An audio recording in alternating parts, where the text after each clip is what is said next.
another edition of It's Just Me, hosted by Brent Fox. Um, just gonna do hopefully a quick live. Got some things going on. Got a big birthday weekend coming up. It's on Sunday. For anybody that really cares. Um, just wanted to briefly touch on some topics here, and just kind of move on. Uh, First, I'd like to just try and talk about some recent boxing news that's been kind of circulating. The first is, of course, about boxing. Basically, Teofimo Lopez actually has a fight that's coming on ESPN, I believe, Saturday night. Um, so he'll be in action, fighting. Um, I've learned as far as boxing goes, to just kind of separate the actual fighter from the personality, if you will, as far as boxing goes. Now, Teofimo Lopez is it's a complicated relationship for me. I do not like the personality at all, but I do enjoy him as a fighter. As a fighter, he's very explosive. He's very entertaining. Um, he's also actually he's very accurate, very tactical. As far as like imposing ring generalship, he actually seems to do that well. Especially like in the Josh Taylor fight that he actually had. He showed awesome ring generalship. He even was able to entertain at a pretty good level as far as just kind of throwing, uh, usually no type punches like he did like a lunging right hand or a lunging left hand rather. I'm sorry, and it landed on Josh Taylor. He was able to kind of show his ability to throw rapid combinations at awkward angles and catch the opponent off guard. He did put on quite a show when he fought Josh Taylor. Um, and to be quite honest with you, I just don't think that he was actually the same um, after that particular fight. Now, I do kind of look forward to the opponent for TO doesn't come to mind right now, but I do actually look forward to seeing this be somewhat competitive, at least in the first few rounds. And then I think that TO may actually wind up separating himself. Um, I'm really hoping that on some level this opponent does test TO's skills, and it's my fault for not studying up on the person that he's actually fighting. So I will admit that. Maybe there probably could be a more in-depth breakdown, kind of depending on how much time I actually have for this weekend. But nonetheless, I do look forward to watching him fight. Um, the things that I do want to actually see is him taking that ring generalship that I've actually referred to earlier, throwing crisp and solid combinations, being explosive when he needs to be, um, making sure that his stamina is actually good because I think it was quite some time since he's actually been in the ring.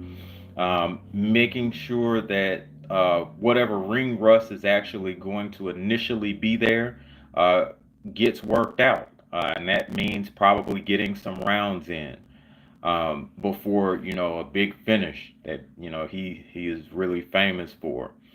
Um, but I also am curious to see basically how tactical he can be, and if he's able to still make some adjustments on the fly that he's been known for doing with, yeah, of course, with like limited competition. But he did he's done an excellent job. Um, he's done an excellent job so far, making in-fight adjustments as far as like what angle he throws his punches from, and then escape angles after he throws combination, things of that nature. So I look forward to seeing that. Um, and also, I just want to see that if the opportunity presents itself, and only if the opportunity presents itself, um, will it be another spectacular finish? So, those are some items that I'll probably be looking for in this weekend's fight, and I cannot wait to actually watch it and see what happens. Now, the other thing that, of course, has been looming around is still this business with Ryan Garcia. Now, I won't get into the gossipy part about it. I'll just kind of present basically what was said. Now, unfortunately, for unfortunately for everyone involved, Ryan Garcia was found guilty of cheating. Now, of course, the punishment, in my opinion, was a little too light. Um, and in my show last week, I also mentioned that he will learn nothing from this. I still stand and maintain that particular belief, especially with the conversation that he had on another social media platform. I will say the name because, you know, that's where it actually came from. I think it was from Mill City Boxing. Um, and you can probably check that interview out.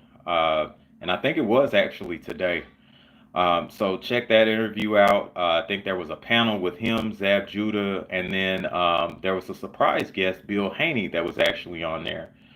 Um, Now, as far as that particular conversation, the facts are Ryan mentioned there was a gentleman by the name of Scooter that was supposedly helping him lose weight. Scooter supposedly gave him some tainted supplements, and that is why he, quote unquote, popped dirty for those particular drugs in his system. How believable that is or not believable that is, just is it's subjective. Is what I will go ahead and just leave it at. I'm trying to remain as neutral as possible with these types of situations because I honestly believe that at some point this may expand. And when I'm talking about this is me being able to do what I love and cover and talk about sports, especially football and boxing. And if it does expand, some of these people that I'm actually mentioning on these shows, I may have to deal with personally. So if and when that actually happens, the last thing I want is for someone to dig something up saying that I've talked negatively about this particular person and me getting shut down because of something that I actually said that I may not stand behind. Now, if it is something that I actually stand behind, then I have no problem admitting that to the person's face. Now, what I will say is that Ryan Garcia has actually been found guilty of cheating. He is serving a suspension from April the 20th of this year of 2024. And I suppose the suspension will be lifted April 20th of 2025. Now, of course, the particular tactics or instances in which Mr. Garcia was kind of speaking ill of Mr. Haney's religion and things of that nature, I'm not really behind that. Okay. Even though I'm a Christian myself, I will never condemn a Muslim for what they actually believe in because I would hope that a Muslim would never convict me as a Christian for what I believe in as well. I think that's actually wrong. And for me personally, Whatever God you pray to or whatever God you believe in is really your business. Just because I actually love Jesus doesn't mean that I should be condemning someone that loves Allah. That just never made any sense to me, and it probably never will, to be quite honest with you. My thing about religion, and I'll say this very briefly, is that if I am serving my religion well, you should see the God I serve through me. I should not have to force or push my beliefs on anyone else, nor should they force or push their beliefs on me either. Now, moving on to another subject, which is Pittsburgh Steelers football. Yes. Um, you see how quickly that transition, right? Now, as far as my Steelers actually go, I'm still pretty excited about the upcoming season. I am actually excited about training camp, which I think occurs the 25th of July. So, really looking forward to that. I want to see how this wide receiver two situation actually shakes out if we wind up either getting a free agent right before camp or if we try to work with the guys that we actually have. To be quite honest with you, I don't think that that's actually the worst thing in the world either. Now that I think about it, there is a situation in which, of course, with the Killer Bee era, when we made the run all the way to the AFC Championship, and unfortunately got buzzsawed by a team in Boston who later on went and won a Super Bowl, another one. Yeah, that. So, there was Antonio Brown, and then there was pretty much everybody else. I don't remember whether or not Marcus Wheaton was on that team, but I do remember. Oh my goodness, what's the? I got his jersey number in my head. It was a long, lengthy wide receiver. I think he came from Arkansas. There was him. There was Sammy Coates, Eli Rogers, and shoot, um, someone else too. But that just kind of goes to show that there wasn't like really a well pronounced wide receiver two in that particular group, and we went all the way to the AFC Championship despite that. Now, granted, we did have Ben Roethlisberger and Le'Veon Bell in the backfield, so that helped tremendously. And unfortunately, the defense wasn't very good. So that, along with maybe not having a second option at receiver, which could prove, someone's point. But again, we were all the way in the AFC Championship until we quote unquote got exposed with that. But yeah, I think that coming back to the point, it may not be as bad as we think it is. A lot of people are actually saying that Calvin Austin III has actually shown vast improvement as far as the mini camps that we've actually had, which is encouraging. But again, we need to see it in pads. If he is able to perform in pads, then I think that that is a huge step forward for the wide receiver room as a whole. Yes, we have Van Jefferson, who is a very experienced route runner, and you always do need that as a good second option. I think that we also have guys like we drafted Roman Wilson. We also picked up Quez Watkins. We also picked up Scotty Miller, who's more like a slot. Him and Roman Wilson are more like slot guys. And then we also picked up. Oh no, we cut Denzel Mims, so never mind. There is another wide receiver that I'm just not really familiar with, and I do not want to mess any names up.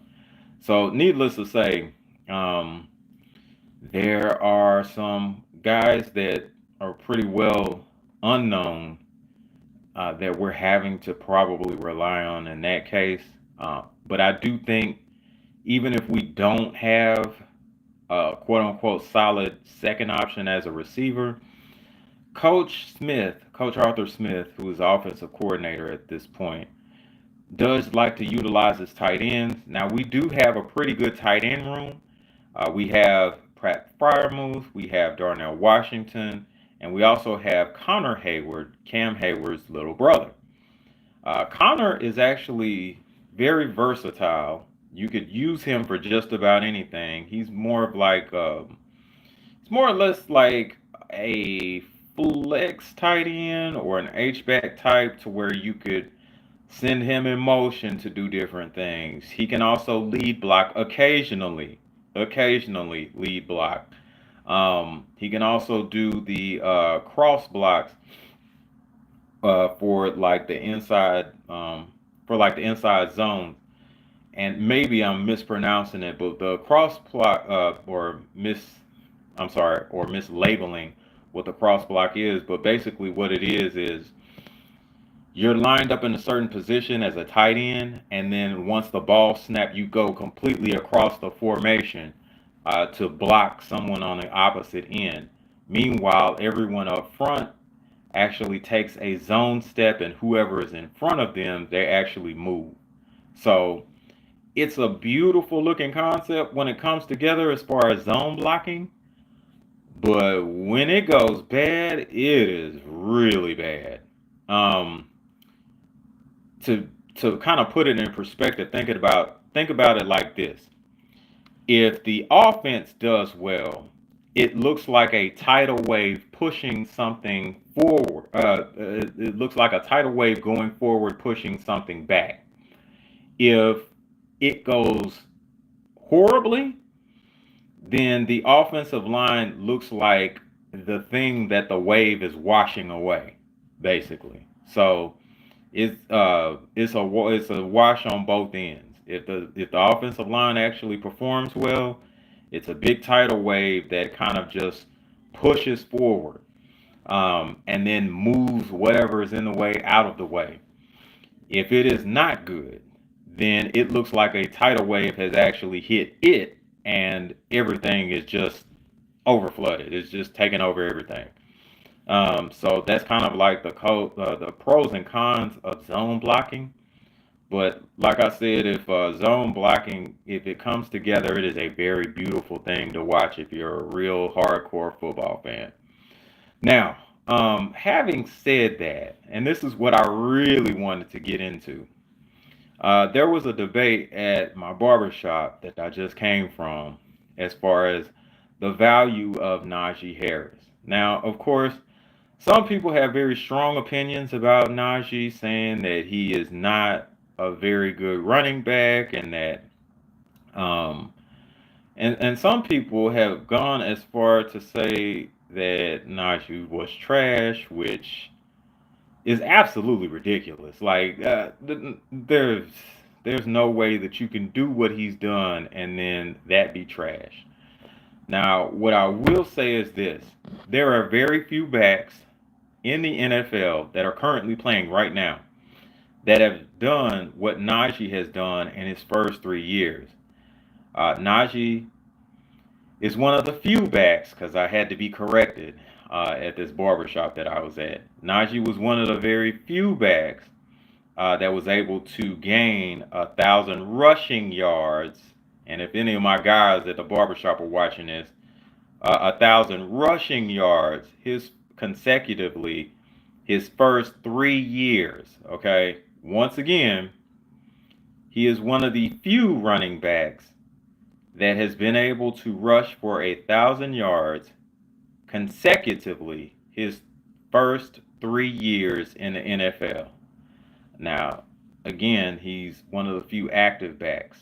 Now, you can name all the past greats that have done that, and I'm sure he'll be close to the bottom of the list. I'm just talking about the current backs now.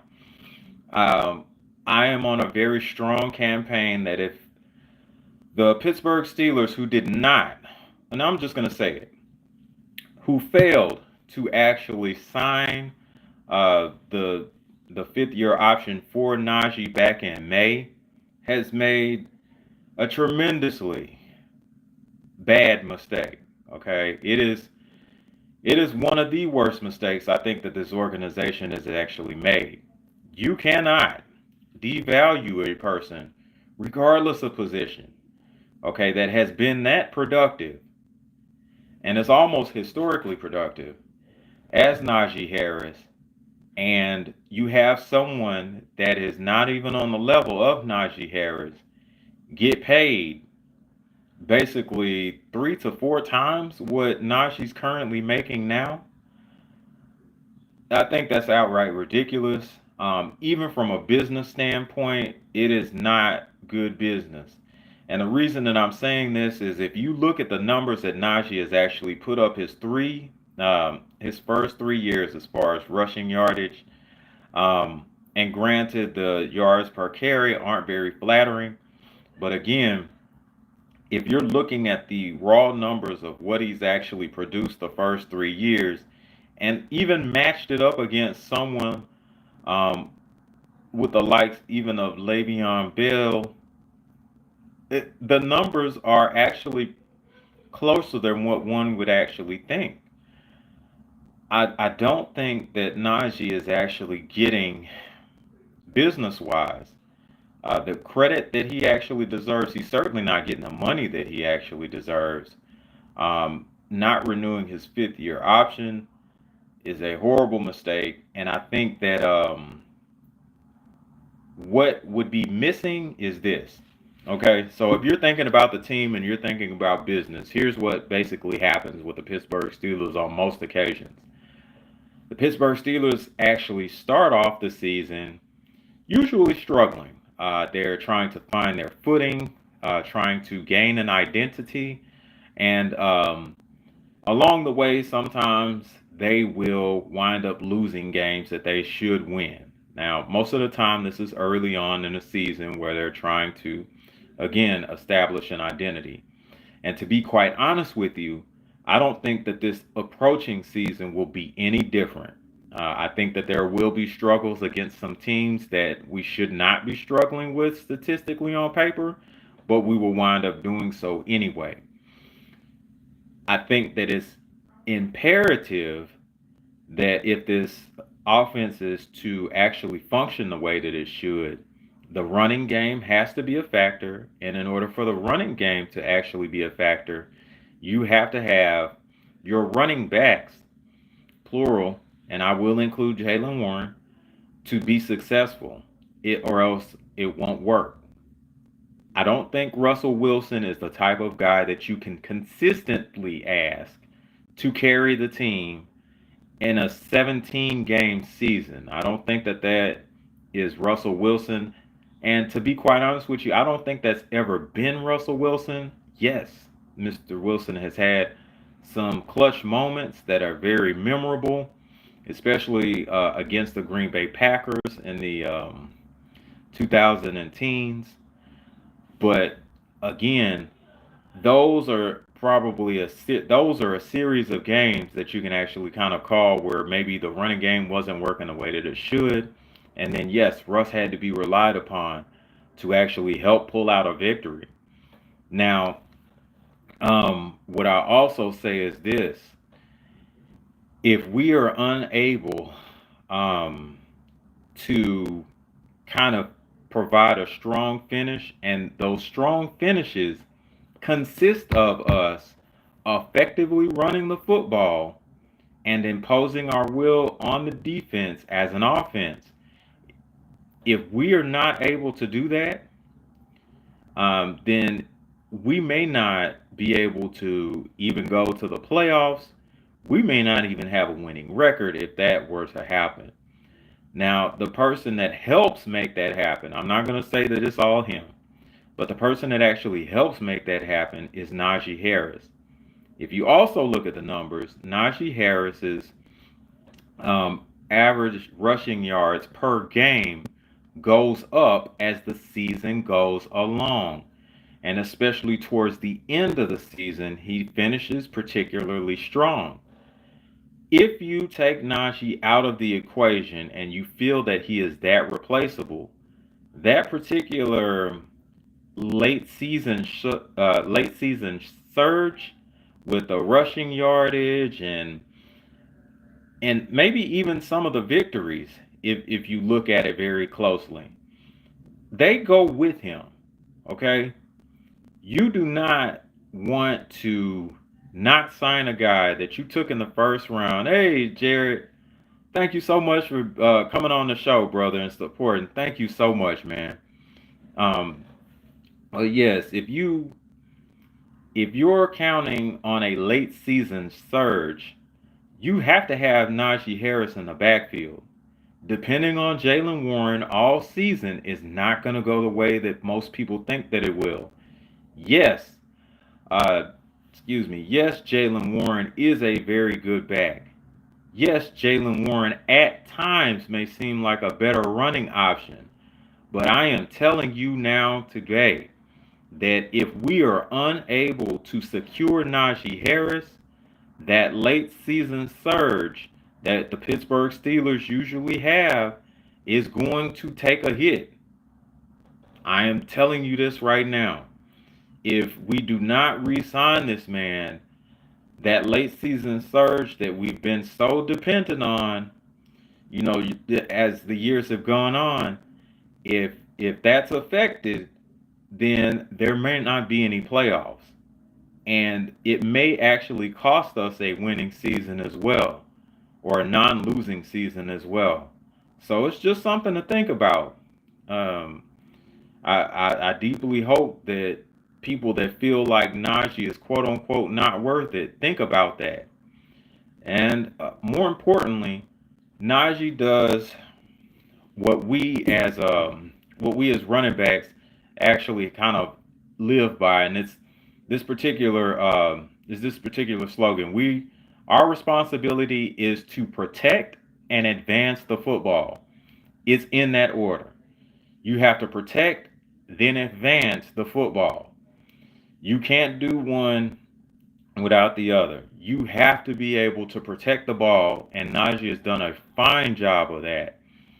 Jaylen Warren, he has actually done better as far as ball protection, but he still has issues. He has put the ball on the turf a couple of times, and that is with less carries than Najee Harris. So if you give Jaylen Warren, and I'm not saying this to say anything negative about Jaylen Warren, let me clear that up. But this is just going off of what film study basically is as far as these running backs. Jaylen Warren, unfortunately, does put the ball on the ground from time to time. Now, it is not very, very frequent. It's not like he has like 8 or 9 fumbles or anything like that. Heck, I don't even think that he may have even 4. I don't think that he has even 4 fumbles. But at the same time, he has been spotted putting the ball on the ground multiple times. So that is just something to be aware of while we're saying that Jaylen Warren could potentially be a better back than Najee Harris and then totally replace him.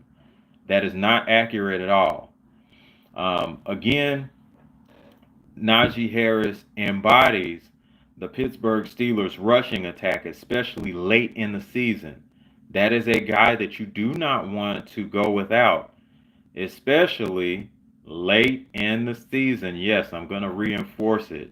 I am going to reinforce it.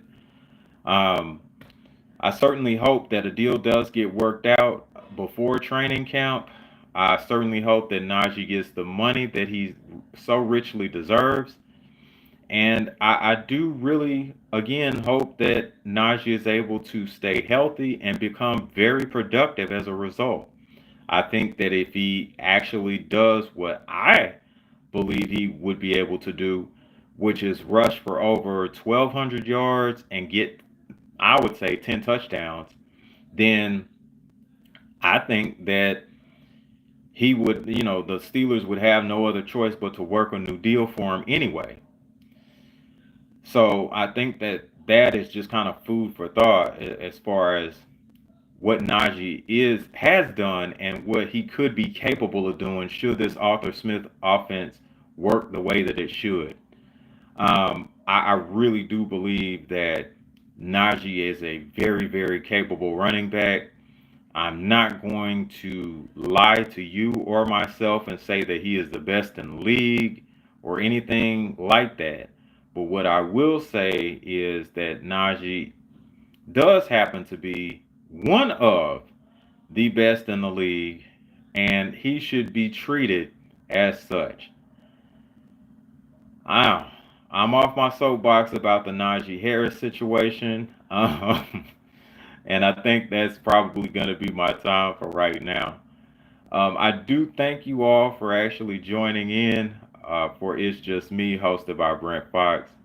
And I will see you guys next Thursday, I believe. All right.